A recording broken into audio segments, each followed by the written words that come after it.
दोस्तों, ससुर की प्यारी बहू कहानी का 38वां भाग लेकर मैं हाजिर हूँ। अगर आप हमारे चैनल पर नए हैं तो चैनल को सब्सक्राइब कर लीजिए, क्योंकि मैं आपके लिए ऐसी ही रोमांचक कहानियाँ लेकर आती रहती हूँ। कहानी को क्रम से समझने के लिए आपको इस सीरीज की पूरी प्लेलिस्ट जरूर देखनी चाहिए। लिंक डिस्क्रिप्शन में है। कामिनी ने फिर धीमे से कहा, अब बस कीजिए, जरा भी सुध नहीं रहती आपको। नरेश ने मुस्कुराकर कहा, और हाँ, एक दिन बाई को छुट्टी दे देना। उस दिन सिर्फ तुम और मैं। जैसे कोई बंद दरवाजों के पीछे चलती कहानी, कामिनी ने हल्के से खिलखिलाते हुए खुद को उससे अलग किया। नहीं, दिन भर वैसे नहीं रह सकती, नरेश ने जाते जाते शरारती अंदाज में कहा। देखेंगे कैसे नहीं रहती। इसके बाद वह भी तैयार होने चला गया। कामिनी को अपनी ओर आता देख राजेश चुपचाप बाथरूम में चला गया और शॉवर चला दिया, जैसे अपने मन के शोर को भी पानी में बहा देना चाहता हो। राजेश बाथरूम में नहाते हुए मुस्कुरा रहा था। उसका मन अब मुंबई वाले प्लान की सफलता की कल्पना में मग्न था।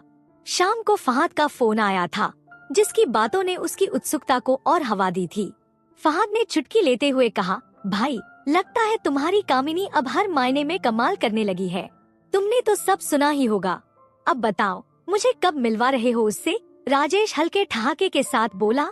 हाँ यार, वो हर दिन कुछ नया सीख रही है।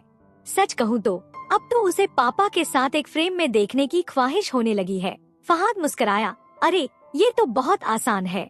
तू 2 दिन के लिए बाहर निकल जा और वो दोनों अपने अंदाज में साथ वक्त बिता लेंगे। राजेश कुछ सोचते हुए बोला, पर मैं देखूंगा कैसे? फहद ने योजना समझाई। मेरे पास एक भरोसेमंद बंदा है। थोड़े पैसे लेकर वो तुम्हारे घर में 2 डिस्क्रीट कैमरे सेट कर देगा, एक ड्राइंग रूम में और एक बेडरूम में। बस तुम्हें घर खाली करना होगा आधे घंटे के लिए, फिर अपने लैपटॉप पर सब देख सकते हो। राजेश की आंखों में चमक आ गई। क्या बात है, फिर तो आज ही तैयारी शुरू कर देता हूँ। मैं 2 दिन तेरे ही घर रुक जाता हूँ। फहद ने भी हामी भर दी और अपने आदमी को तैयार कर दिया। योजना थी कि जब सब बाहर खाना खाने निकले, उसी दौरान कैमरे फिट किए जाएंगे। राजेश जब बाथरूम से बाहर आया तो कामिनी हल्के कपड़ों में थी और सलवार बदलने की तैयारी कर रही थी। उसकी आंखों में चंचलता थी, मुस्कान में शरारत। राजेश की नजर कुछ पल ठहर गई। वो मुस्कुराते हुए पास आया और धीमे से बोला, आज तुम्हारी ये अदा दिल को छू रही है। कामिनी ने आंखों में हंसी भरकर कहा, तो 2 दिन के लिए जा रहे हो, इसलिए बीवी की इतनी तारीफ हो रही है। राजेश ने उसका हाथ थामते हुए जवाब दिया, रानी, आज की रात खास बनानी है, क्योंकि अगले 2 दिन तो जैसे उपवास ही समझो। कामिनी उसकी बाहों में सिमट गई। ये बात कहने की नहीं, निभाने की होती है। आज रात तो जी भर के जिएंगे, है ना? राजेश ने उसे अपनी ओर खींचते हुए कहा। हर पल तुम्हारे साथ एक कहानी बन जाता है। थोड़ी देर बाद दोनों तैयार होकर बाहर आए। नरेश पहले से उनका इंतजार कर रहा था। जैसे ही कामिनी नजर के सामने आई, उसकी आंखों में एक चमक सी आ गई। बाहर निकलते हुए उसने हल्के से उसकी कमर में चुटकी ली, जिससे वह सहसा मुस्कुरा उठी। राजेश ने यह सब देखा, पर अनदेखा करने का अभिनय किया। कार में बैठने के बाद राजेश बहाना बनाकर बोला, अरे, मैं तो पर्स ही भूल गया, 1 मिनट में आता हूँ। असल में वह घर में नहीं गया, बल्कि योजना के अनुसार चाबी गमले के नीचे रख दी और फहद के आदमी को संदेश भेज दिया कि रास्ता साफ है। जब वह लौटा तो कार में कामिनी की कुर्ती थोड़ी अस्त व्यस्त लगी। वह सब समझ गया और एक धीमी सी उत्तेजना ने उसके भीतर दस्तक दी। कार चलाते हुए वह बार बार कामिनी की ओर देखता और हल्की मुस्कान बिखेर देता। रेस्तरां में तीनों एक कोने की थोड़ी अंधेरी शांत टेबल पर बैठे। कामिनी दोनों के बीच बैठी थी। राजेश ने माहौल हल्का करते हुए कहा, पापा, बियर मंगवाऊं क्या? नरेश बोले, नहीं, मैं तो आज विस्की लूंगा। राजेश ने हामी भरी, फिर मैं भी वही लूंगा। और कामिनी, तुम्हारे लिए वाइन चलेगी? कामिनी संकोच में बोली, मैंने कभी पी नहीं है। आप लोग लीजिए। नरेश ने उसे सहजता से कहा, अरे बेटी, आजकल तो सब लेते हैं, बस जरा सा चख कर देखो। कामिनी थोड़ी झिझकते हुए बोली, ठीक है, जब आप कह रहे हैं तो। नरेश ने एक अपनापन जताते हुए उसकी जांघ पर हल्का स्पर्श किया। माहौल में एक अजीब सी ऊर्जा फैल गई। राजेश ने ऑर्डर दे दिया। कामिनी ने डरते डरते पहला घूंट लिया और हल्के से मुस्कुराई। स्वाद थोड़ा अजीब है, पर चलिए। उसने 2 छोटे घूंट ले लिए। राजेश और नरेश धीरे धीरे अपने गिलास खत्म कर रहे थे। बातचीत करते हुए लगभग 10 मिनट बीत चुके थे। कामिनी के चेहरे पर हल्की हल्की लाली छा गई थी। हवा में एक अजीब सी मस्ती फैलने लगी थी। राजेश ने कामिनी की ओर देखा, जो हर क्षण और अधिक सहज होती जा रही थी। नरेश ने मुस्कुराते हुए अपना हाथ कामिनी की जांघ पर रखा और बड़े आराम से उसकी थकान दूर करने का बहाना किया। राजेश ने भी धीरे से अपना हाथ उसकी दूसरी जांघ पर रख दिया। दोनों के बीच मौन था, लेकिन स्पर्श सब कह रहा था।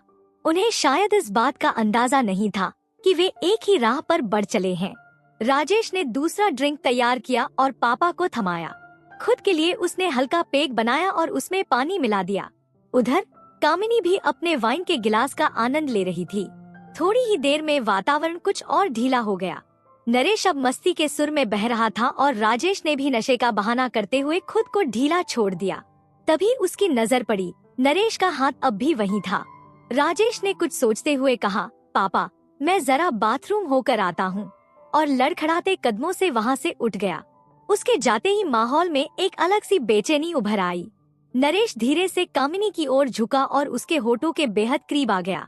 कामिनी की आंखों में एक अनकही मंजूरी थी। नरेश ने उसकी ओर झुकते हुए कुछ ऐसा कहा जिससे साफ था कि वह उसके पहनावे को महसूस कर चुका था।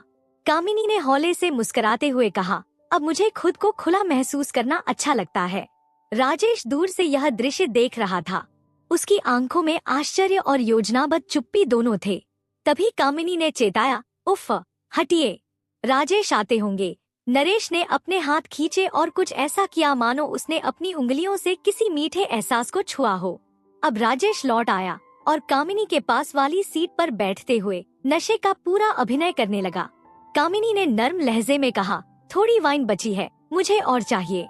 बहुत अच्छा लग रहा है। राजेश ने मुस्कुराते हुए उसके लिए एक और गिलास बनाया और पापा से कहा, आप खाना ऑर्डर कर दीजिए, मैं जरा आराम कर लूं।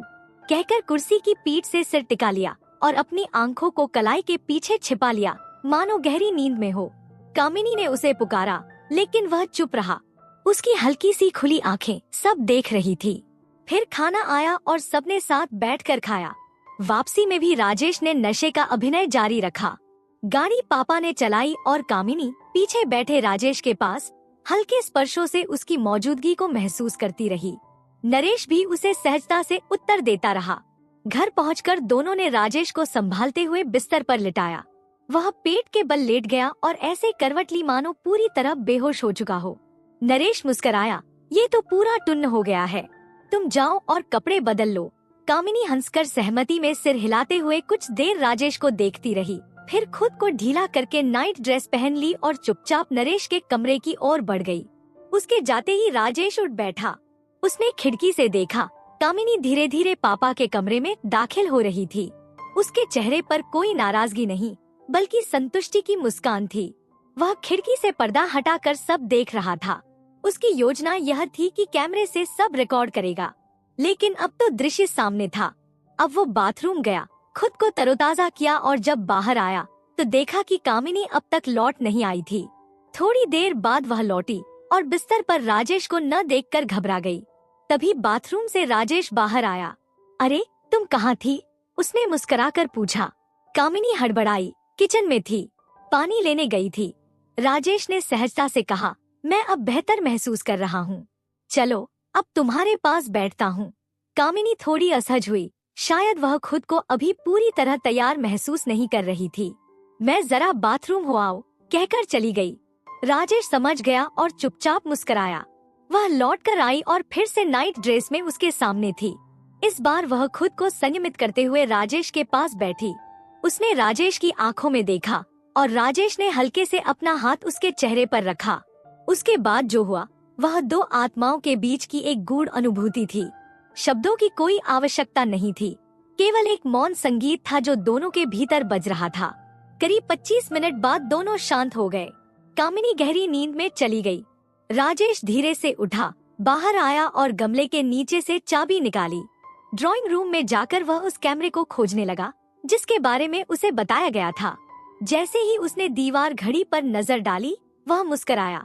सचमुच कैमरा उस घड़ी के अंदर बहुत ही सफाई से छिपाया गया था, मानो कोई स्पीकर हो।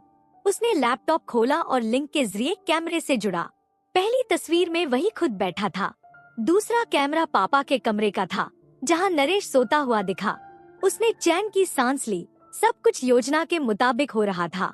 उसने उस व्यक्ति और फहाद को धन्यवाद का मैसेज किया और मुस्कुराता हुआ बिस्तर की ओर बढ़ा। सुबह उसे मुंबई जाना था, लेकिन वास्तव में वह 2 दिन फहाद के पास रुकने वाला था। योजना को सोचते हुए वह धीरे धीरे नींद में चला गया। स्वप्न में भी वही दृश्य चल रहा था, कामिनी, नरेश और इस बार फहाद भी, जो अपनी बारी के इंतजार में था। अचानक किसी ने जगाया। कामिनी थी, जो चाय लेकर खड़ी थी। सुबह सवेरे तैयार होकर राजेश घर वालों से मुंबई जाने का कहकर निकला और सीधा अमरीन के घर पहुंच गया। फहाद अभी अभी नाश्ता करके उठा था। दोनों की नजरें मिली। हल्की मुस्कान के साथ हाथ मिलाया और फहाद ने मजाकिया अंदाज में कहा, मुंबई में आपका दिल से स्वागत है। तीनों ठहाका लगाकर हंसने लगे। अमरीन अभी भी हल्के गुलाबी रंग की आरामदायक नाइटी में थी, जो आगे से खुलने वाली थी। उसकी उपस्थिति सहज लेकिन प्रभावशाली थी। अमरीन ने मुस्कुराते हुए पूछा, आपने लैपटॉप चेक किया?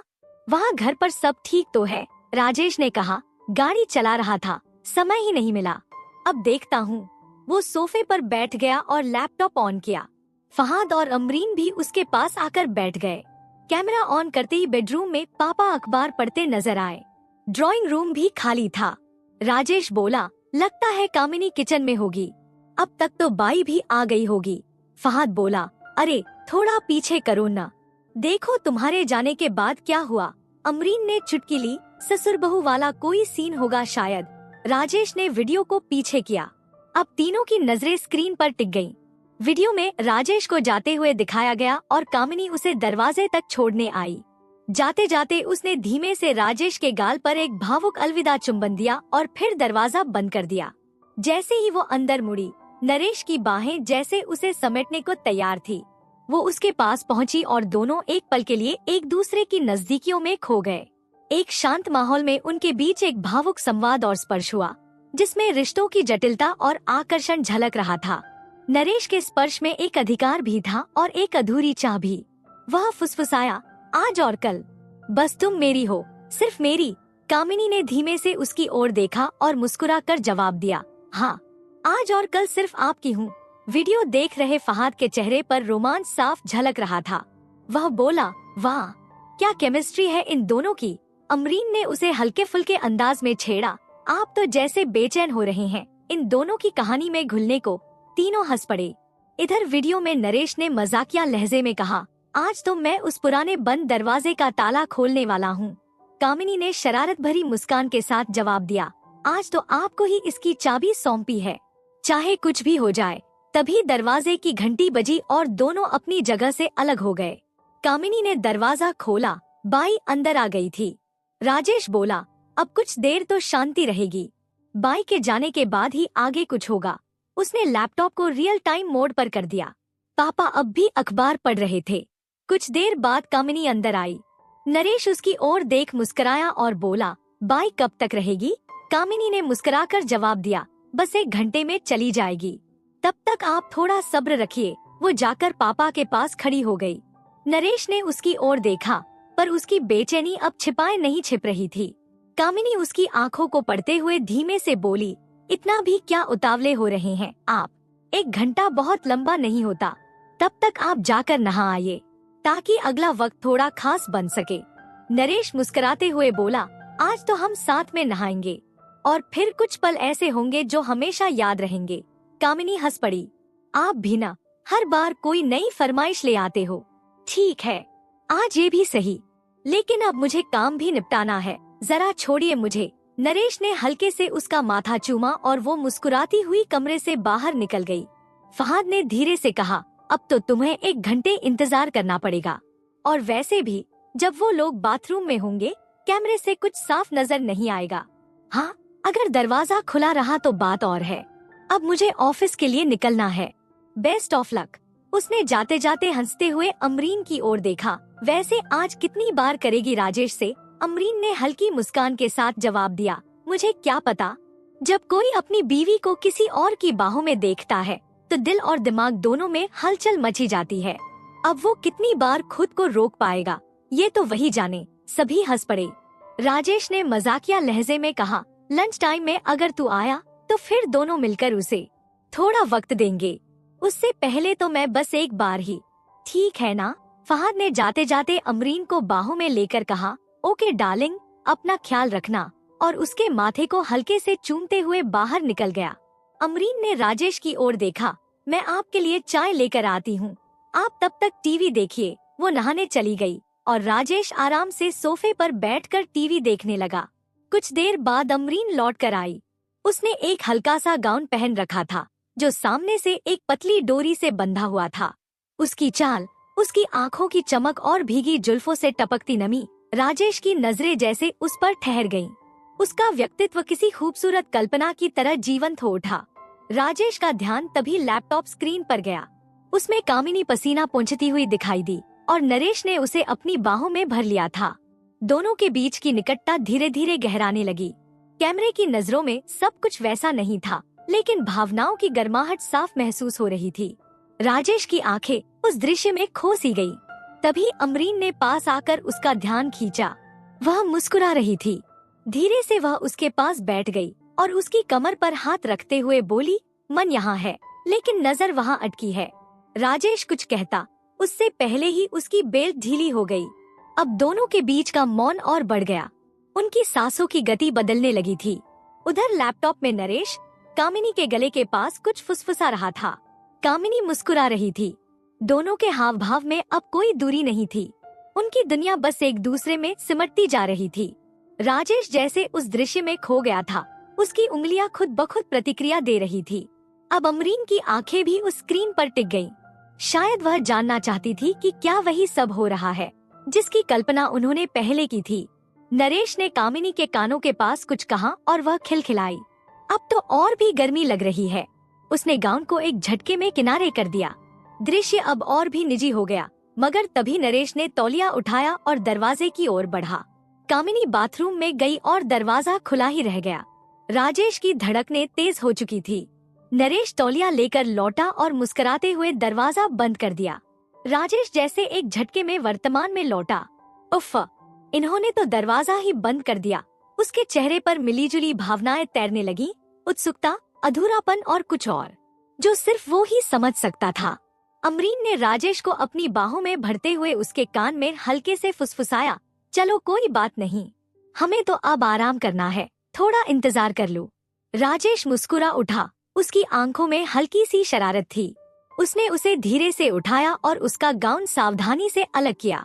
नहाकर आई अमरीन की तरोताजा सुंदरता ने राजेश को जैसे मंत्रमुग्ध कर दिया। वो उसके करीब आया और उसे सोफे पर आराम से बैठाया। दोनों के बीच खामोशियों में डूबे लम्हे सजीव हो उठे। पास आते स्पर्श, धीमे धीमे बढ़ती सांसें और दिल की धड़कनों ने सारा माहौल भावनाओं से भर दिया। इसी दौरान अमरीन ने इशारे से उसकी ओर इशारा किया, देखो वो लोग बाथरूम से बाहर आ गए हैं। राजेश ने लैपटॉप की ओर देखा और उसकी निगाहें वहीं ठहर गईं। उधर बाथरूम में जो हुआ वह एक शांत, आत्मीय अनुभव जैसा था। नरेश और कामिनी एक दूसरे के करीब खड़े होकर शॉवर के नीचे भीगे और एक दूसरे की देखभाल करते हुए हंसते हंसते साबुन लगाया। हर एक स्पर्श में अपनापन और स्नेह था। वे एक दूसरे के शरीर से पानी पोंछते हुए जैसे किसी पुराने अधूरे पल को जी रहे थे। फिर बाहर आए, एक दूसरे पर पूरा भरोसा लिए हुए। राजेश और अमरीन की निगाहें स्क्रीन पर थी, पर उनका ध्यान अब केवल दृश्य पर नहीं, उस भावना पर था जो वहाँ उभर रही थी। कामिनी धीरे से आकर बिस्तर पर लेटी और नरेश ने अलमारी से एक डिब्बा निकाला जिसमें कुछ विशेष चिकित्सकीय उपकरण रखे थे। उसने उन्हें उपयोग के लिए तैयार किया, जैसे कोई डॉक्टर किसी उपचार के लिए साधन संवारता हो। माहौल में रोमांटिक संजीदगी थी। नरेश ने कामिनी को आराम से करवट बदलने को कहा और तकिया उसकी कमर के नीचे रख दिया। वो अब पूरी तरह शांत और सहज थी। उसके चेहरे पर संतुष्टि और सुकून के भाव थे। अब ठीक लग रहा है? नरेश ने प्यार भरे स्वर में पूछा। हाँ, पहले थोड़ा असहज था, पर अब सब ठीक लग रहा है, कामिनी ने नजरों से जवाब दिया। उधर अमरीन ने देखा कि राजेश अब स्क्रीन की ओर पूरी तरह तन्मय हो चुका था। उसकी आंखों में जोश और उत्सुकता की झलक थी। अमरीन भी उसकी लय में खोने लगी थी, मानो दोनों एक साथ कोई सपना देख रहे हों। नरेश और कामिनी के बीच जो कुछ हुआ वो शब्दों से परे था। वहाँ शारीरिक समीपता नहीं, बल्कि एक अंतरंग जुड़ाव था। एक दूसरे के स्पर्श में अपनापन और हौसला था, और कामिनी ने पूरे मन से उस पल में खुद को समर्पित किया। अगले दिन कामिनी थोड़ी थकी सी लगी और चलते समय उसकी चाल धीमी थी।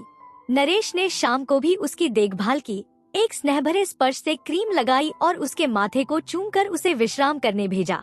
यह सब कुछ राजेश और अमरीन ने देखा और महसूस किया। इससे पहले जब फहाद आया तो राजेश और वह दोनों मिलकर अमरीन के साथ कुछ समय बिताए। उस पल में भी अपनापन था और एक दूसरे के सुख दुख की साझेदारी। अब शाम का समय था। नरेश और कामिनी ड्राइंग रूम में बैठकर चाय की चुस्कियों के साथ हल्की फुल्की बातचीत कर रहे थे। उनके चेहरों पर संतोष और सुकून था, जैसे उन्होंने एक अधूरी कहानी को पूरा कर लिया हो। तभी नरेश ने हल्की मुस्कान के साथ पूछा, अब कैसा लग रहा है? दर्द कुछ कम हुआ? कामिनी ने धीमे से सिर हिलाया। थोड़ी जलन तो अब भी महसूस हो रही है। नरेश उठकर अपने कमरे से एक औषधीय क्रीम ले आया और कहा, आओ जरा देख लूं। लेट जाओ आराम से। कामिनी उसकी बात मानकर दीवान पर लेट गई। नरेश ने बड़ी सावधानी से उस स्थान की जांच की, फिर उंगलियों से धीरे धीरे क्रीम लगाने लगा। कामिनी की आंखें हल्की सी सहरन के साथ बंद हो गईं। बस अब ठीक हो जाएगा, नरेश ने स्नेह भरे स्वर में कहा। कामिनी चुपचाप उठी और खुद को ढकते हुए बोली, अब जाओ, पहले हाथ धोकर आओ। और ज्यादा ही डॉक्टर बन रहे थे आप। नरेश हंसते हुए बाहर चला गया। शाम को फहाद आया और सब साथ चाय पीने लगे। वो लैपटॉप पर कुछ देख रहा था, तभी बोला, अरे देखो, एक इवेंट लाइव चल रहा है, कुछ प्रोग्रामिंग जैसा है। उधर ड्राइंग रूम में कामिनी नरेश के पास बैठी थी। उसके सिर को उसने अपने कंधे पर टिका रखा था। नरेश ने धीमे स्वर में कहा, चलो आज तुम्हारे लिए कुछ खास लेकर आता हूँ। बाहर खाना भी खाएंगे, और हाँ, कल बाई को आने से मना कर देना। कामिनी मुस्कुराकर बोली, बाई तो काम निपटा कर चली जाती है, उसे क्यों मना कर रहे हो? नरेश ने हंसते हुए कहा, कल बस तुम और मैं होंगे। न कोई पर्दा, न कोई दूरी, सिर्फ हमारे बीच की खामोशी और एहसास। कामिनी ने उसकी बात पर हल्की शर्म झलकाते हुए नजरें झुका ली। तभी लैपटॉप में कोई पुरानी रिकॉर्डिंग चल गई, जिसमें नरेश और कामिनी के कुछ निजी पल कैद थे। माहौल थोड़ी देर को बोझिल हो गया। राजेश चुपचाप बैठा था, उसके चेहरे पर उलझन थी। फहाद ने फुसफुसाकर कहा, यार माफ करना, पर तेरे पापा तो कुछ ज्यादा ही रंगीन मिजाज निकले। राजेश गंभीर स्वर में बोला, कामिनी जैसी सीधी सादी लड़की भी अब बदलती जा रही है, ये सब अजीब लगता है। उधर स्क्रीन पर नरेश ने कामिनी के चेहरे को स्नेह से छुआ। उसकी आवाज गूंजी, तुम जानती हो, ये जो भावनाएं हैं, ये यूं ही नहीं आती। कामिनी की नजरों में झिझक और अपनापन दोनों थे। उसने धीमे से कहा, क्या सच में आपकी जिंदगी में कई रिश्ते थे? नरेश का चेहरा गंभीर हो गया। हर रिश्ता अपना वक्त लाता है, और एक दिन वो भी आएगा जब तुम्हें एक नई शुरुआत का एहसास होगा। राजेश की आंखें नम थी। उसने धीरे से पूछा, क्या मैं सच में अपने पिता को अब समझ पा रहा हूँ? फहाद ने गर्दन झुका ली, फिर बोला, यार अब समझ आ रहा है कि रिश्तों का जाल कितना उलझा हुआ होता है। उसी वक्त कामिनी बाथरूम से तैयार होकर बाहर आई। उसकी आंखों में चमक थी, चेहरा आत्मविश्वास से भरा हुआ। नरेश ने उसकी ओर देखा और बस देखता रह गया। वो साड़ी में बेहद खूबसूरत लग रही थी, शांत, गरिमामय और सजीव। फहाद ने धीरे से कहा, वाह, किसी रानी से कम नहीं लग रही। देखना, अंकल अब एक पल भी अकेले नहीं छोड़ेंगे। राजेश की आंखें ठहर गई कामिनी पर। वो बस यही सोचता रहा, क्या सच में सब कुछ बदल रहा है? कहानी का 39वां भाग लेकर जल्द आऊंगी।